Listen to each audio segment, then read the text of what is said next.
നമസ്കാരം. ക്രിസ്മസ് ദിനത്തിൽ പ്രധാനമന്ത്രി നരേന്ദ്രമോദിയുടെ വിരുന്നിൽ പങ്കെടുക്കാൻ പോയ ക്രൈസ്തവ പുരോഹിതർ മണിപ്പൂരിനെ മറന്നുപോയെന്നും പ്രധാനമന്ത്രിയുടെ ക്ഷണത്തിൽ അവരെല്ലാവരും അഭിരമിച്ചു എന്നുള്ള വിമർശനം ഉന്നയിച്ചു മന്ത്രി സജി ചെറിയാൻ. കേക്കും മീഞ്ഞും കണ്ടപ്പോൾ അവർ മതി മറന്നുപോയി എന്നതായിരുന്നു സജി ചെറിയാൻ ആ വിമർശനത്തിൽ ഉപയോഗിച്ച ഒരു വാചകം. ആ വാചകം ക്രിസ്തീയ മത പൗരോഹിത്യത്തെ ആക്ഷേപിക്കുന്നതാണ് എന്ന മട്ടിൽ വലിയ പ്രതിഷേധം ഉണ്ടാവുകയും ഇനി തിരുത്താതെ ഞങ്ങൾ ഇതിനോട് സഹകരിക്കില്ല, സർക്കാർ സംവിധാനവുമായി സഹകരിക്കില്ല എന്ന് KCBC ഇന്നൊരു മുന്നറിയിപ്പ് പുറപ്പെടുവിച്ചു. അതിനുശേഷം ഇന്നിപ്പോൾ സജി ചെറിയാൻ ഒരു വാർത്താ സമ്മേളനം നടത്തി. താൻ പറഞ്ഞ രാഷ്ട്രീയ നിലപാടിലൊരു മാറ്റവും ഇല്ല, പക്ഷേ താൻ പറഞ്ഞ വാക്കുകൾ മുന്തിരി, കേക്ക് പോലുള്ള കാര്യങ്ങളിൽ വിഷമം ഉണ്ടാക്കിയിട്ടുണ്ടെങ്കിൽ അത് പിൻവലിക്കുന്നു. പക്ഷേ ക്രിസ്തീയ മതവിഭാഗം വംശീയമായ അതിക്രമങ്ങൾക്ക് ഇരയാക്കപ്പെടുന്നുണ്ട് എന്നും അത് ഉന്നയിക്കേണ്ട വേദികളിൽ ഉന്നയിക്കേണ്ടതാണ് എന്നുള്ള തൻ്റെ പൊളിറ്റിക്കൽ പൊസിഷനിൽ തൽക്കാലം മാറ്റം വരുത്താൻ ഉദ്ദേശിക്കുന്നില്ല എന്ന് അദ്ദേഹം വ്യക്തത വരുത്തുകയാണ്. സത്യത്തിൽ സജി ചെറിയാൻ പറഞ്ഞ വാചകം അത്ര വലിയ അപരാധമായിരുന്നു? അദ്ദേഹം ഒരു പ്രധാനപ്പെട്ട സംഗതിയെ എടുത്തു കാണിക്കാൻ, വിമർശിക്കാൻ ചില പ്രയോഗങ്ങൾ നടത്തി എന്നതിനപ്പുറത്തേക്ക് ക്രിസ്തീയ മത പൗരോഹിത്യത്തെ, ക്രിസ്ത്യൻ വിശ്വാസത്തെ ആകെ തന്നെ അധിക്ഷേപിക്കാനുള്ള ശ്രമം അതിലുണ്ടായിരുന്നു. നമ്മുടെ കേരളം ആ വിഷയത്തിൻ്റെ അടിസ്ഥാന മെറിറ്റിനെ മറികടന്ന് കേവലമായ വാചകങ്ങളിൽ കുരുങ്ങിക്കിടക്കുക മാത്രം ചെയ്തോ? മാധ്യമങ്ങളടക്കം അക്കാര്യത്തിൽ എന്തുമാത്രം ആത്മവിമർശനം നടത്തേണ്ടതുണ്ട്. ഈ വിഷയം സംസാരിക്കാൻ ആഗ്രഹിക്കുകയാണ് നമ്മൾ ആദ്യം. സാറിന് എന്താണ് തോന്നുന്നത്? ഈ വിവാദം തന്നെ അനാവശ്യമായിരുന്നു എന്ന് പറയുന്ന ആളുകളുണ്ട്. വിവാദം ഒരു ഘട്ടത്തിലേക്ക് വികസിക്കുകയും പിന്നീട് വേറൊരു വഴിയിലൂടെ അതിനെ വിവാദം അവസാനിപ്പിക്കുകയും ചെയ്യേണ്ടി വരികയാണ്. ഇങ്ങനെ ഒന്നിൻ്റെ ഒരു ആവിർഭാവത്തിൻ്റെ സാധ്യത പോലും ഉണ്ടായിരുന്നില്ല എന്ന പോയിന്റിനെ എങ്ങനെ കാണുന്നത്? ഞാൻ തീർച്ചയായിട്ടും ആ പക്ഷത്താണ്. ഇത് അനാവശ്യമായൊരു വിവാദമായിരുന്നു എന്നുള്ളതാണ്. കാരണം അതിൽ വിവാദമാക്കേണ്ട കാര്യങ്ങളൊന്നും തന്നെ ഉണ്ടായിരുന്നില്ല. സജി ചെറിയാൻ പറഞ്ഞ, സാധാരണഗതിയിൽ സജി ചെറിയാൻ ഒരു ആക്ഷേപകരമായി പറഞ്ഞു എന്നൊക്കെ അദ്ദേഹത്തിൻ്റെ സാധാരണ നിലയിൽ അദ്ദേഹത്തെക്കുറിച്ചുണ്ടാകുന്ന വിവാദങ്ങളിൽ നമ്മൾ കേട്ടിട്ടുള്ള രീതിയിലുള്ള ഒരു കാര്യവും ഇതിനകത്തില്ല. ഇതിലെന്താണ് ആക്ഷേപകരമായി ക്രൈസ്തവ പുരോഹിതർക്ക് തോന്നിയത് എന്ന് എനിക്ക് മനസ്സിലായില്ല. ഒന്നാമതായിട്ട് കേക്കും വീഞ്ഞും എന്ന് പറയുന്നത് എന്തെങ്കിലും ഒന്നിനെ മറ്റൊന്നായി കണ്ടുകൊണ്ടല്ല, അത് ക്രിസ്മസ് ആഘോഷത്തിൻ്റെ ഒരു ഭാഗമാണ്. പിന്നെ മാത്രമല്ല, ബിബ്ലിക്കലി അത് നോക്കിക്കഴിഞ്ഞാലും അതിനകത്ത് ഒരു വിശ്വാസവുമായി ബന്ധപ്പെട്ട കാര്യങ്ങൾ അതുമായി ചേർത്ത് വയ്ക്കാനുണ്ടല്ലോ. വെള്ളം വീഞ്ഞാക്കിയ യേശുദേവൻ്റെ തിരുനാളാണ് ആഘോഷിക്കുന്നത്. എന്താണ് ഇപ്പം അതിനകത്തൊരു തെറ്റ്?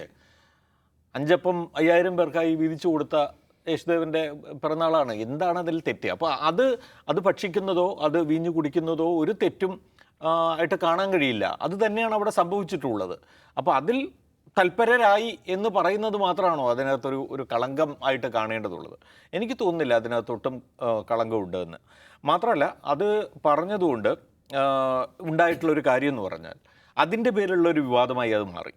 യഥാർത്ഥത്തിൽ ക്രൈസ്തവ പുരോഹിതർ ഉദ്ദേശിച്ചത് എന്താണ്? അവർക്ക് കളങ്കമുള്ളതായി തോന്നിയ കാര്യം എന്താണ്? അവർ പ്രധാനമന്ത്രിയോട് ഈ പറഞ്ഞ മണിപ്പൂർ വിഷയം സംസാരിച്ചില്ല എന്ന് പറഞ്ഞതാണോ, അതോ അവിടെ പങ്കെടുത്തു എന്നതിനെയാണോ അവർ മറ്റുള്ളവർ വിമർശിക്കുന്നതായിട്ട് അവർക്ക് തോന്നിയത്, അതോ സജി ചെറിയാൻ പറഞ്ഞ ഈ ഒരു കാര്യം മാത്രമാണ്?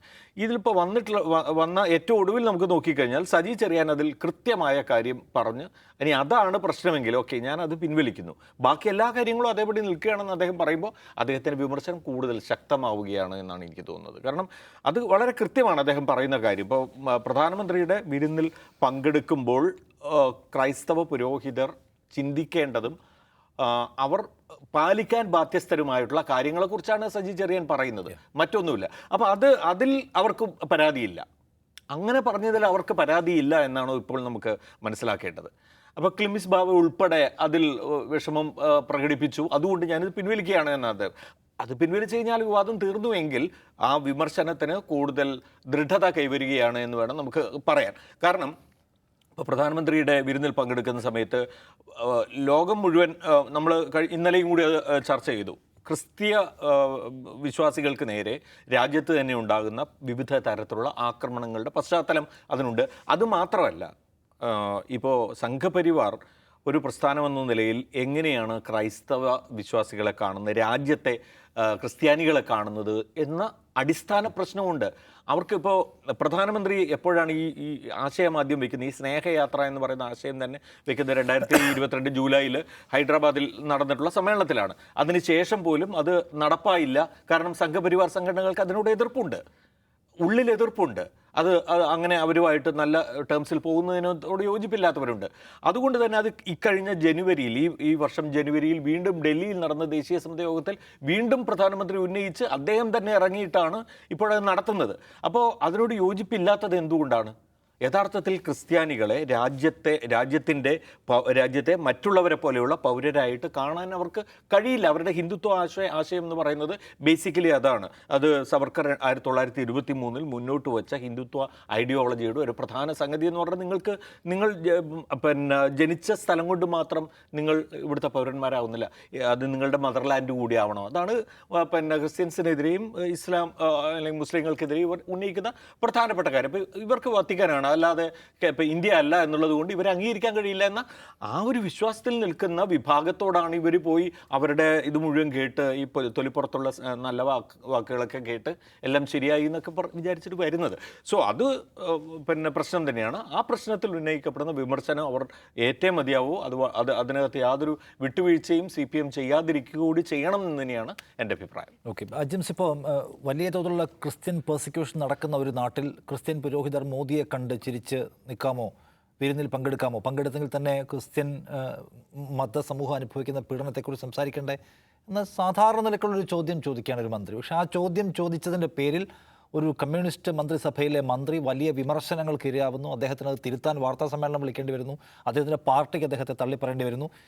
എന്ന് വെച്ചാൽ ഒരു സംഘ് നെഗറ്റീവിന് വിജയിക്കാൻ കഴിഞ്ഞു ഈ വിവാദത്തിൽ എന്ന് പറയാമോ?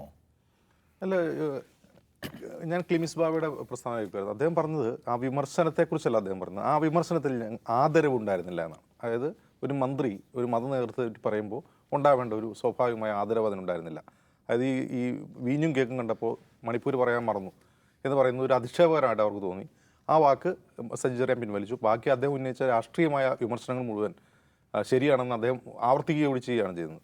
അപ്പോൾ ഇതിൽ സംഘ നറേറ്റീവ് എന്ന് പറഞ്ഞാൽ നമ്മളിതിൽ വളരെ കോംപ്ലക്സ് ആണ്. ഈ നിലവിലെ കേരളത്തിലെ ക്രിസ്ത്യാനികളും സംഘപരിവാറും തമ്മിലുള്ള ബന്ധം വളരെ കോംപ്ലക്സ് ആണ്. ഇപ്പോൾ സജി ചെറിയാൻ തന്നെ വിജയിക്കുന്നത് ചെങ്ങന്നൂരിൽ തുടർച്ചയായി അവിടെ CPM ജയിച്ചുകൊണ്ടിരിക്കുകയാണ്. അതിൻ്റെ ഒരു പ്രധാനപ്പെട്ട കാരണം ഓർത്തഡോക്സ് സഭാ വോട്ടുകൾ CPM ലഭിക്കുന്നതുകൊണ്ടാണ്. ആറന്മുളയിൽ വീണ ജോർജ് വിജയിക്കുന്നതും ഈ ഓർത്തഡോക്സ് സമുദായ വോട്ടുകളുടെ പിൻബലത്തിലാണ്. അപ്പോൾ ഓർത്തഡോക്സ് സഭ ഒരു സഭാവിഭാഗം എന്ന നിലയിൽ അത്യാവശ്യം കുറച്ച് അസംബ്ലി സീറ്റുകളിൽ അവർക്ക് സാന്നിധ്യമുണ്ട്. ഉമ്മൻചാണ്ടിയുടെയൊക്കെ സഭയാണത്.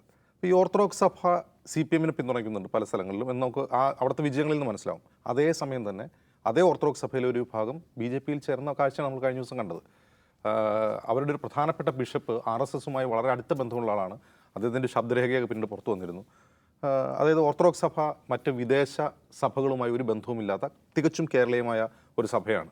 കാരണം ഈ അന്തോക്യ ബന്ധം വിച്ഛേദിച്ച് ഉണ്ടായൊരു സഭയാണല്ലോ യാക്കോബായ വിഭാഗം പിളർന്ന്. അപ്പോൾ ആ സഭ ഒരു ഭാരതീയ സഭ എന്ന നിലയിൽ RSSന് സ്വീകാര്യമായ സഭയാണ് ഓർത്തഡോക്സ് സഭയെന്ന് RSS നേതൃത്വം അവരെ അറിയിച്ചിട്ടുണ്ട് എന്നാണ് ഈ ബിഷപ്പിൻ്റെ ശബ്ദരേഖയിൽ നമുക്ക് മനസ്സിലാവുന്നത്. അതായത് ഇന്ത്യ ഒരു ഹിന്ദു രാഷ്ട്രമായി കഴിഞ്ഞാൽ RSS അംഗീകരിക്കുന്ന ഒരേ ഒരു ക്രിസ്ത്യൻ സഭ ഞങ്ങളാണ് എന്ന് ഓർത്തഡോക്സ് സഭയുടെ ആ ബിഷപ്പ് പറയുന്ന ശബ്ദരേഖയാണ് പുറത്തു വന്നത്. അത് ശരിയാവാൻ സാധ്യതയുണ്ട്. പല അർത്ഥത്തിൽ RSSന് അവരോട് യോജിക്കാൻ കഴിയും. അപ്പോൾ ഒരു വശത്ത് CPM പിന്തുണയ്ക്കുന്നു, ഒരു വിഭാഗം ആളുകൾ RSSനെ പിന്തുണയ്ക്കുന്നു. അപ്പോഴാണ് ഈ ക്ഷണിക്കപ്പെട്ട ക്രിസ്ത്യൻ നേതാക്കൾ ആരാണെന്ന് കൂടി ആലോചിക്കണം. ഏതൊക്കെ ക്രൈസ്തവ സഭകളിൽ നിന്നുള്ള പ്രതിനിധികളെയാണ് പ്രധാനമന്ത്രി ക്ഷണിച്ചതെന്ന് കൂടി ആലോചിക്കണം. അതിൽ ബഹുഭൂരിഭാഗവും ഇപ്പോൾ കേരളത്തിൽ നിന്നുള്ള ആളുകളുണ്ട്. അതിൽ എല്ലാ ക്രൈസ്തവ വിഭാഗത്തിൽ നിന്നുള്ള ആളുകളിലുണ്ടായിരുന്നോ? അതൊരു ക്വസ്റ്റ്യനാണ്. ആരൊക്കെയാണ് പോയത്, ഏതൊക്കെ വിഭാഗത്തിലുള്ളവരാണ്? നമ്മൾ കേരളത്തിലെ ഇന്ത്യയിലെ ക്രിസ്ത്യൻ പെർസിക്യൂഷനെ കുറിച്ച് പറയുമ്പോൾ എന്തുകൊണ്ടാണ് കേരളത്തിലെ ക്രൈസ്തവ സമൂഹം ഇത്ര സുസംഘടിതരായിട്ടും എണ്ണത്തിൽ കൂടുതലുണ്ടായിട്ടും അവരതിനോട് രാഷ്ട്രീയമായി പ്രതികരിക്കാത്തതെന്നൊരു ചോദ്യം പലപ്പോഴും ഇങ്ങനെ ഉന്നയിക്കപ്പെടാറുണ്ട്. എന്തുകൊണ്ടായിരിക്കും അവർ മൗനം പാലിക്കുന്നത്? മണിപ്പൂരിൽ ഒരു ഘട്ടം കഴിഞ്ഞപ്പോഴാണ് ഇവർ ശക്തമായി പ്രതികരിക്കുന്നത് കേരളത്തിൽ നിന്നുള്ള സഭകളിൽ നിന്ന്. നമ്മൾ മനസ്സിലാക്കേണ്ട കാര്യം കേരളത്തിന് വെളിയിലുള്ള ക്രൈസ്തവർ എന്ന് പറയുന്നത് ഏത് സഭയാണ് എന്നുകൂടി ആലോചിക്കണം. കേരളത്തിൽ സുറിയാനി ക്രിസ്ത്യാനികൾ എന്നറിയപ്പെടുന്ന ആളുകളാണ് കേരളത്തിലെ പ്രബലരായ ക്രൈസ്തവ വിഭാഗം. അവർ കേരളത്തിന് വെളിയിൽ ഈ മൈഗ്രേറ്റ് ചെയ്ത് താമസിക്കുന്ന ഡൽഹി, ബോംബെ പോലുള്ള നഗരങ്ങളിൽ താമസിക്കുന്ന ആളുകൾ അവിടെ ചർച്ച നടത്തുന്നുണ്ട്. അവരല്ല ഈ കേരളത്തിന് വെളിയിൽ ആക്രമിക്കപ്പെടുന്ന ക്രിസ്ത്യാനികൾ. കേരളത്തിന് വെളിയിൽ ആക്രമിക്കപ്പെടുന്ന ക്രിസ്ത്യാനികൾ റോമൻ കാത്തലിക്സ് എന്ന് പറയുന്ന ലത്തീൻ കത്തോലിക്സ് എന്ന് പറയുന്ന ആളുകളാണ് കൂടുതൽ കത്തോലിക്കരിൽ. മറ്റൊരു വിഭാഗം മണിപ്പൂരിൽ നാം കാണുന്നത് പ്രൊട്ടസ്റ്റന്റുകാരാണ്. കേരളത്തിലെ പ്രൊട്ടസ്റ്റന്റുകാരും ഈ പറയുന്ന ലത്തീൻ വിഭാഗവും അതിനെതിരെ പ്രതികരിക്കുന്നുണ്ട്. അതിനെതിരെ അവർ നിലപാട് സ്വീകരിക്കുന്നുണ്ട്. നിങ്ങൾ ശ്രദ്ധിച്ചു നോക്കിയാൽ അറിയാം, BJPയുടെ ക്രിസ്ത്യൻ ഔട്ട്റീച്ചിൽ ഈ ലത്തീൻ അതിരൂപതകൾ ഒഴിവാക്കപ്പെടുന്നുണ്ട്. പ്രൊട്ടസ്റ്റന്റ് മീൻസ് ഈ പൊന്തിക്കോസ്ത്, CSI പോലുള്ള സഭകൾ ഒഴിവാക്കപ്പെടുന്നുണ്ട്. കാരണം ഇവരുടെ ടാർഗറ്റ്, RSSന്റെ ടാർഗറ്റ് സിറിയൻ ക്രിസ്ത്യൻസ് ആണ്. സിറിയൻ ക്രിസ്ത്യൻസ് എന്ന് പറഞ്ഞാൽ കേരളത്തിലെ സിറോ മലബാർ സഭ, യാക്കോബായ സഭ, ഓർത്തഡോക്സ് സഭ പോലുള്ള സിറിയൻ മാർത്തോമ സഭ, അങ്ങനെ മാർത്തോമ ക്രിസ്ത്യാനികളെന്ന് സ്വയം അഭിമാനം കൊള്ളുന്ന ആളുകളെയാണ് RSS ടാർഗറ്റ് ചെയ്യുന്നത്. ഇനി ഇതിന് വേറൊരു കാര്യം കൂടി പറയാം. ഇതേ ഓർത്തഡോക്സ് സഭയുടെ ഇപ്പോഴത്തെ തലവൻ, അധ്യക്ഷൻ, കഴിഞ്ഞ ഈസ്റ്റർ ദിനത്തിൽ ഡൽഹിയിൽ നടത്തിയ പ്രസംഗത്തിൽ കേന്ദ്ര സർക്കാരിനെതിരെ അതിനിശ്ചിതമായി വിമർശനം ഉന്നയിച്ചിരുന്നു. മണിപ്പൂർ കലാപത്തിൻ്റെ പേരിൽ മാർത്തോമ സഭയുടെ പരമാധ്യക്ഷൻ അദ്ദേഹം ബഹ്റൈനിൽ നടത്തിയ പ്രസംഗത്തിലും മോദിക്കെതിരെ ഉന്നയിച്ചിരുന്നു. അപ്പോൾ ഈ ക്ഷണിക്കപ്പെട്ട ആളുകൾ ആരാണ്, അവരേത് സഭാവിഭാഗത്തിൽപ്പെട്ടവരാണ് എന്ന് വ്യക്തമായാൽ മാത്രമേ, ആരൊക്കെയാണ് അതിൽ പങ്കെടുക്കുന്നത് കൃത്യത ഉണ്ടെങ്കിൽ മാത്രമേ എന്തുകൊണ്ട് മണിപ്പൂർ അവിടെ ഉന്നയിക്കപ്പെട്ടില്ല എന്ന് നമുക്ക് മനസ്സിലാക്കാൻ കഴിയുള്ളൂ. ഇപ്പോൾ ഈ സജി ചെറിയാൻ്റെ വിഷയത്തിൽ സജി ചെറിയാൻ ആ പൊസിഷൻ കൃത്യമായി സ്വീകരിച്ചു. അത് അദ്ദേഹം ആവർത്തിക്കുകയൂടി ചെയ്തു. സജി ചെറിയാൻ ഉന്നയിക്കുന്ന ക്വസ്റ്റ്യൻ ഇപ്പോഴും വാലിഡാണ്. എന്തായാലും സജി ചെറിയാൻ ഉന്നയിച്ച, അദ്ദേഹം പറഞ്ഞ പ്രസംഗത്തിലെ ചില പരാമർശങ്ങളാണ് പ്രശ്നങ്ങൾ. ആ പരാമർശം അദ്ദേഹം നീക്കി. പക്ഷേ മെറിറ്റ് അവിടെ നിൽക്കുകയാണ്. ആ മെറിറ്റ് ഡിസ്കസ് ചെയ്യാൻ ഇനി ആരൊക്കെയുണ്ട്? ക്രിസ്ത്യൻ സഭാ പിതാക്കന്മാരുണ്ടോ? പ്രതിപക്ഷത്തെ പാർട്ടികളുണ്ടോ? BJP ഉണ്ടോ? അതാണ് ഇനിയുള്ള ചോദ്യം. അത് ചർച്ച ചെയ്യപ്പെടേണ്ടതുമാണ്.